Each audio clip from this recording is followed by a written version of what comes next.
বাঙালি খানায় সবাইকে স্বাগত জানাই। আজকে নিয়ে হাজির হয়েছি ডিম কষা।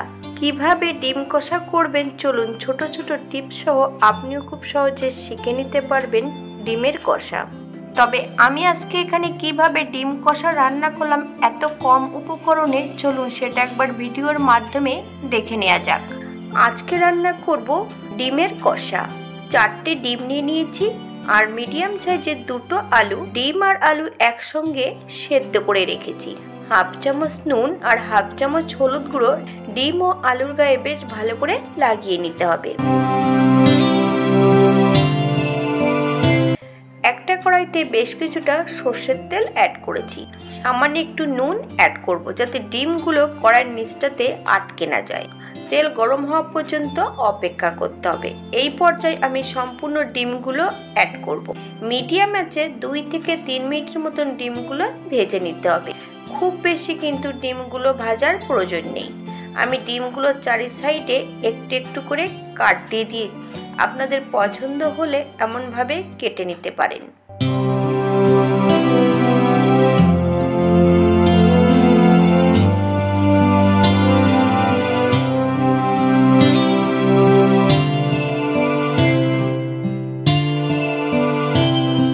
একই তেলে রান্না করব। ফোড়নে রেখেছি হাফ চামচ সাদা জিরে, দারচিনি, এলাচ, লং। ফোড়ন থেকে সুগন্ধ বেরোলে সম্পূর্ণ সেদ্ধ করা আলুগুলো অ্যাড করতে হবে। তবে আলুর গায়ে আগের থেকে আমি নুন হলুদ লাগিয়ে নিয়েছি, তাই সুন্দর করে ভেজে নেওয়ার পালা।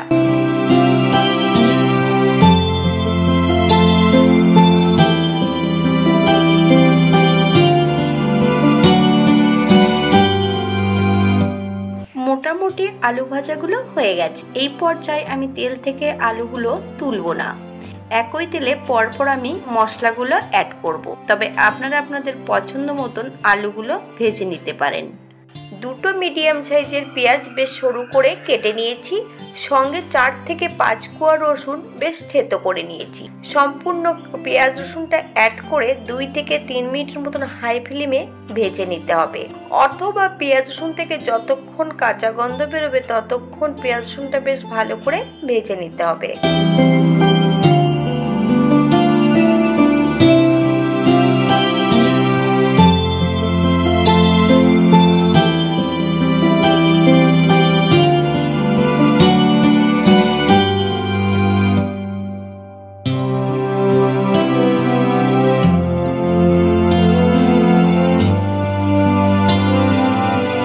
এই পর্যায়ে বেশ কিছুটা টমেটো আমি বেটে নিয়েছি। বাটা টমেটোটা অ্যাড করব।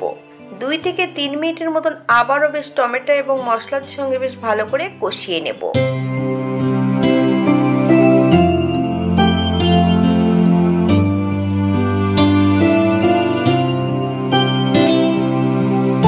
এই পর্যায়ে বেশ কিছুটা বাটা মশলা অ্যাড করব। আদা, জিরে, ধনে, শুকনো লঙ্কা একসঙ্গে বেটে রেখেছি। সম্পূর্ণ বাটা মশলাটা অ্যাড করতে হবে। মিডিয়াম আঁচে 2 থেকে 3 মিনিটের মতন মশলাটা বেশ ভালো করে কষিয়ে নিতে হবে। যতক্ষণ মশলা থেকে তেল না ছাড়বে ততক্ষণ মশলাটা বেশ ভালো করে কষিয়ে নিতে হবে।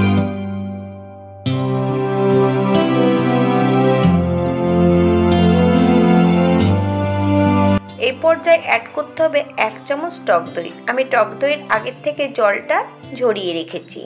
হাফ চামচ চিনি আর সামান্য একটু সর্ষের তেল দিয়ে ভালো করে ফেটিয়ে নিয়ে সম্পূর্ণ টক দইটা অ্যাড করব।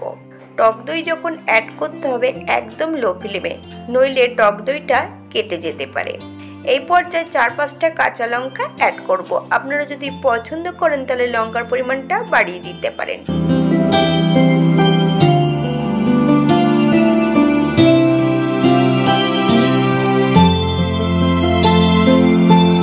সম্পূর্ণ ভেজে রাখা ডিমটা অ্যাড করতে হবে।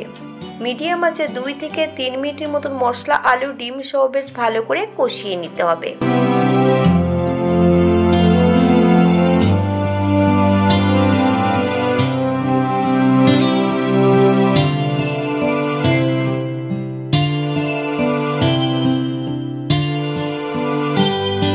এই পর্যায়ে অ্যাড করব 1 কাপ ফুটন্ত গরম জল।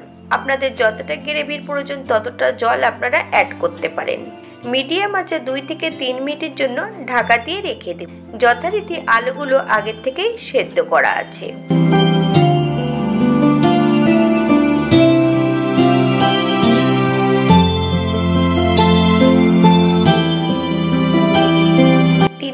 পর এই পর্যায়ে অ্যাড করব 1 চামচ চিনি।